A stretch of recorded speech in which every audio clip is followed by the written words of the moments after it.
Question में कह रहा है कि Norton equivalent parameter find out करिए, ये फिगर दिया हुआ है। तो पहले समझते हैं नॉर्टन इक्विवेलेंट पैरामीटर होता क्या क्या है। तो नॉर्टन इक्विवेलेंट पैरामीटर्स क्या होते हैं? आईएससी होता है, आरएन होता है। आईएससी को बोलते हैं शॉर्ट सर्किट करंट, इसको बोलते हैं short circuit current, short circuit current, short circuit current. और आरएन को बोलते हैं नॉर्टन रेजिस्टेंस, नॉर्टन रेजिस्टेंस। ठीक है, ये दो चीजें हैं। तो इस सर्किट में हमें नॉर्टन इक्विवेलेंट पैरामीटर यानी कि आईएससी और आरएन कैलकुलेट करना है। तो सबसे पहले हम आईएससी कैलकुलेट करेंगे, टू फाइंड आईएससी। अब आईएससी निकालने के लिए हम क्या करेंगे? आईएससी को निकालने के लिए हम एबी टर्मिनल्स को शॉर्ट करेंगे, यानी जो एबी टर्मिनल्स है इसको हम शॉर्ट कर देंगे। हमने यहाँ पे एबी टर्मिनल्स को शॉर्ट कर दिया। फिर क्या है? 2 ओम शॉर्ट हो जाएगा। तो जैसे ही हम ये शॉर्ट करेंगे, ये 2 ओम क्या हो जाएगा? इससे शॉर्ट हो जाएगा। तो 2 ओम में कोई भी करंट नहीं जाएगी, क्योंकि हमने यहाँ पे इसको शॉर्ट कर दिया। 2 ओम में जाने वाली करंट क्या हो जाएगी? 0 हो जाएगी। अब इसमें अगर कोई करंट नहीं जाएगी, क्योंकि हमने इसको शॉर्ट कर दिया है, तो इस आई की वैल्यू हो जाएगी 0। और अगर इस i की वैल्यू 0 हो जाएगी तो इस 2i की वैल्यू हो जाएगी 0। तो अगर इस 2i की वैल्यू 0 हो जाएगी तो इस अब यहाँ भी कोई करंट नहीं फ्लो कर रहा और इस करंट सोर्स के कारण भी कोई करंट फ्लो नहीं कर रहा है। तो होगा क्या? ये जो सर्किट है हमारा वो कुछ इस तरीके से हो जाएगा, यानी 5 वोल्ट, उसके सीरीज में 10 वोल्ट और ये भी टर्मिनल से शॉर्ट सर्किट। तो आईएससी सिंपली हम निकाल लेंगे कैसे? V/R, 5/10 1/2 0.5 एम्पियर, यानी 0.5 एम्पियर हमारा शॉर्ट सर्किट करंट आएगा। ओके,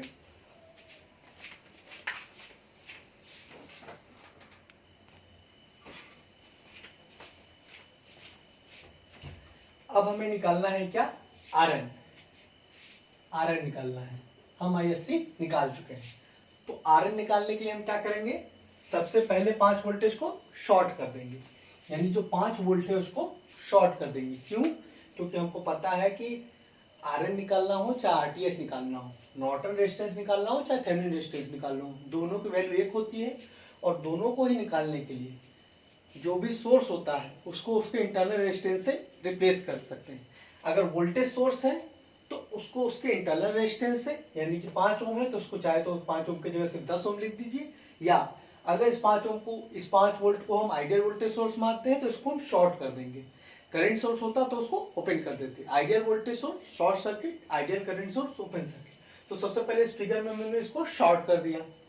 फिर आगे क्या करेंगे? आरएन निकालने के लिए एबी के क्रॉस 1 वोल्टेज की सप्लाई दे देंगे, यानी हम आरएन निकालने के लिए इस एबी के क्रॉस 1 वोल्ट की सप्लाई दे देंगे। ठीक है, ये एक इसका तरीका है कि जहां पे भी डिपेंडेंट वोल्टेज सोर्स आता है वहां पे इस तरीके से हम करते हैं। ठीक है, कि अपने से मान लेते हैं, कोई सोर्स अपने से हम दे देते हैं। यहाँ पे डायरेक्ट वैसे नहीं निकल जाता। क्यों? क्योंकि अभी क्या होगा, इसको शॉर्ट कर देंगे, 10 और 2 ओम तो पैरेलल में है, लेकिन ये 2i है और ये 2i भी एक तरीके के रेजिस्टर की तरह बिहेव करेगा सर्किट में। तो रेजिस्टेंस एक्चुअल में अलग आएगा। जैसे 10 और 2 ओम का आप निकालते तो एक्चुअल में आता 10 × 2/10 + 2, यानी कि 12, आपका 20/12, यानी कि 2 से आप डिवाइड कर दीजिए। 10 20 तो आपका आ जाएगा कितना? 10/6, आपका 10/6 आता, और डिवाइड कर दीजिए 5/3, यानी लगभग आपका ये आता 5/3 1.5 समथिंग आता।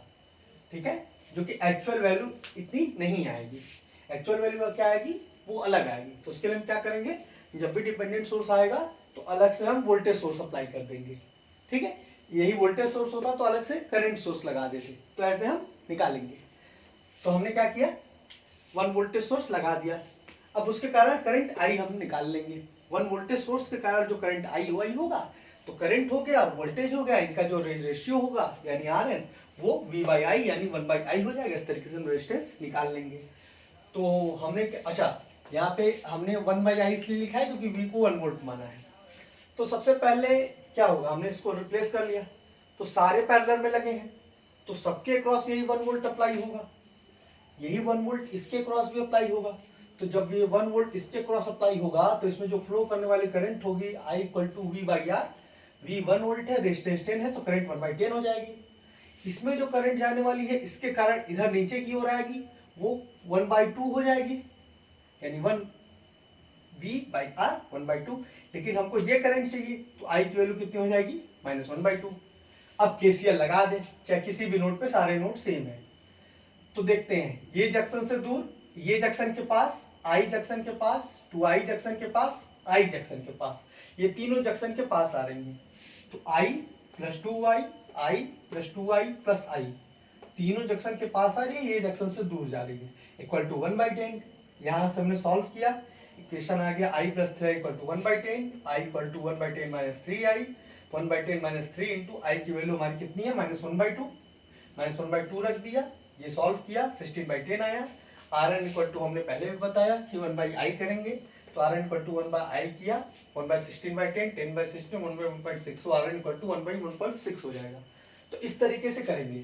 जब भी हमारा डिपेंडेंट वोल्टेज सोर्स हो, चाहे डिपेंडेंट करंट सोर्स हो, वहां पे हमें नॉर्टन पैरामीटर निकालने के लिए कहे, चाहे थेवेनिन पैरामीटर निकालने के लिए कहे, तो Rn Rth निकालने के लिए हमारा तरीका यही होगा कि हम क्या करेंगे, वोल्टेज सोर्स करंट सोर्स को हम जैसे निकालते हैं वैसे निकालेंगे, उसमें VTH और ISC जैसे निकालते थे वैसे निकालेंगे।